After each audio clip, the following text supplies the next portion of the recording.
بنائی ہے. اسی پیرائی میں اگر آپ آ کر وسیلے کا پوچھیں کہ جب اللہ دے سکتا تو پھر وسیلہ کیوں؟ تو پھر جب اللہ روشنی کر سکتا تو سورج کیوں؟ اللہ جب پانی دے سکتا ہے تو پھر بارش کیوں؟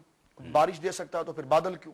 تو یہ تو پورا ایک عالم اسباب کے پورے نظام کا انکار لازم آتا ہے. اس میں تھوڑی دیر کے لیے دماغ پر زور رکھ کے دیکھا جائے کہ وسیلے کا جو کانسیپٹ ہے اس کا تقاضا اللہ رب العالمین کی ذات خود کرتی ہے. سورہ المائدہ میں اللہ رب العالمین شاہ فرماتا یا ایھا الذین آمنوا اتقوا اللہ وابتغوا الیہ الوسیلہ، ایمان والو تقوی اختیار کرو اور اللہ رب العالمین کے قریب ہونے کے لیے وسیلہ اور ذریعہ تلاش کرو.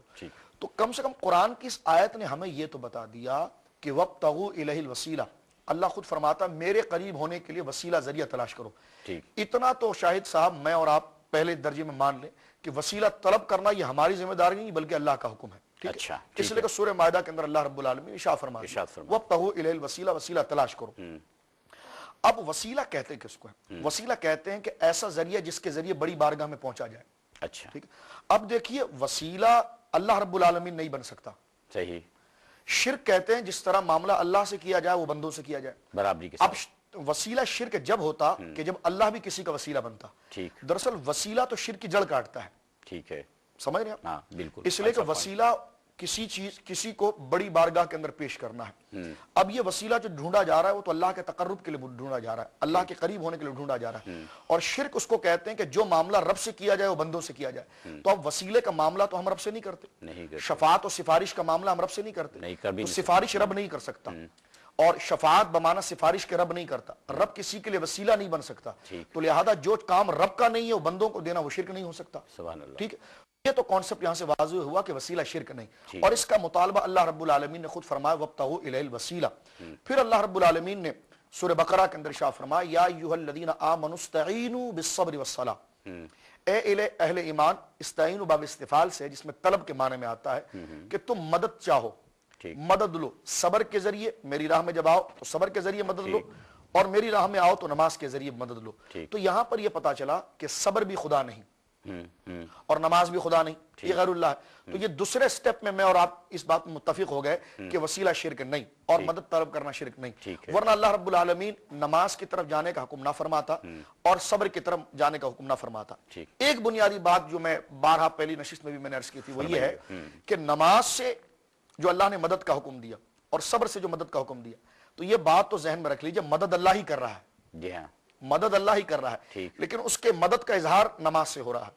سبحان اللہ. یہ مدد کے ذرائع ہیں اللہ کے. ٹھیک ہے. مدد کا اظہار صبر سے ہو رہا ہے. ٹھیک ہے. مدد کا اظہار وسیلوں سے ہو رہا ہے. ٹھیک ہے. یہ اللہ رب العالمین نے اپنی عطا رحمت اور غضب کے ہر طریقے سے ذرائع بنائے ہوئے ہیں. رحمت کے ذرائع انبیاء، صالحین اور یہ تمام منافع بخش گویا کہ چیزیں ہیں، اور ضرر کے ذرائع گناہ کی وہ ساری چیزیں جس کا ارتکاب کرنے کے بعد بندہ گویا کہ ضرر کا مرتکب ہو جاتا ہے. جس طرح پانی آپ پیتے ہیں تو آپ کو شفا ملتی ہے، زہر کوئی کھا لے تو جناب وہ مر جاتا ہے. تو مرتا بھی خدا ہی کے اذن سے ہے، اس لیے کہ خدا نے ضرر رکھا ہے زہر کے اندر. تو عرض کرنے کا مقصد اس میں یہ ہے کہ نماز ہو یا روزہ یہ اللہ رب العالمین کے مدد کے ذرائع ہیں. تو جب نماز اللہ کی مدد کا ذریعہ ہے تو نماز کہیں ہمیں چلتی پھرتی تو نظر نہیں آتی. ٹھیک ہے. جب نماز جو ادا کرے گا تو یقیناً وہ نمازی اگر اس کے وسیلے سے دعا کیے جائے تو اگر یہ کہہ دیا جائے سارے معاملات کو ٹھنڈا کرنے کے لیے کہ بھائی کسی ولی کی مدد سے اللہ کر دے، تو اس کا مطلب یہ ہوا کہ اس کے عمل ہی کا وسیلہ پیش کیا جائے. یعنی وسیلہ راستہ ہے، منزل نہیں ہے.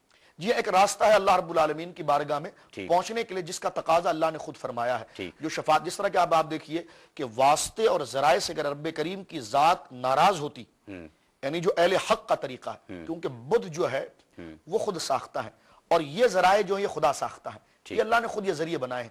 ورنہ آپ خود دیکھیے کہ جب اللہ رب العالمین گناہوں کو بخشنے پر قادر ہے پھر بھی وہ واسطہ نبی کا بیچ میں رکھتا ہے اور فرمایا وَلَوْ أَنَّهُمْ إِذْ ظَلَمُوا أَنفُسَهُمْ جَاءُوكَ فَاسْتَغْفَرُوا اللَّهَ وَاسْتَغْفَرَ لَهُمُ الرَّسُولُ لَوَجَدُوا اللَّهَ تَوَّابًا رَحِيمًا. یہ یا ایھا الذین آمنوا اتقوا اللہ وابتغوا الیہ الوسیلہ کی تفسیر بن رہی ہے کہ اہل ایمان میری بارگاہ میں وسیلہ تلاش کرو. تو آگے چل کر اللہ نے خود بیان فرمایا کہ جب تم اپنی جانوں پر ظلم کرو تو میرے رسول کے پاس آؤ. میرے رسول کے پاس آنے کے بعد اس کی خدمت میں پہنچنے کے بعد تم مجھ سے توبہ کرو، اور جب تم توبہ کرو گے تو تمہاری مغفرت ابھی نہیں ہوگی.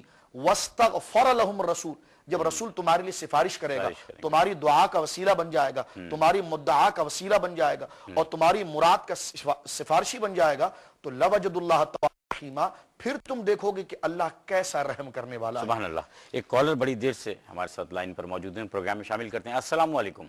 وعلیکم السلام جناب کون صاحب کہاں سے فرما رہے ہیں؟ رفیق بات کر رہا ہوں کھاڑا سے. جی رفیق صاحب میرا فرمائیے گا. سوال ہے کہ دوسرے عقائد کے لوگ کہتے ہیں کہ اللہ تعالیٰ شرک کے قریب ہے. جی ہمارا ماننا ہے وہ ہمارے تو قریب ہے مگر ہم کیا ان کے قریب ہیں اللہ تعالیٰ کے, اس لیے ہم وسیلہ مانگتے. اس بات پہ مظفر صاحب کہوں گا تھوڑی سی تفصیلات بیان کر دیں کہ اللہ تعالیٰ کو پانے کے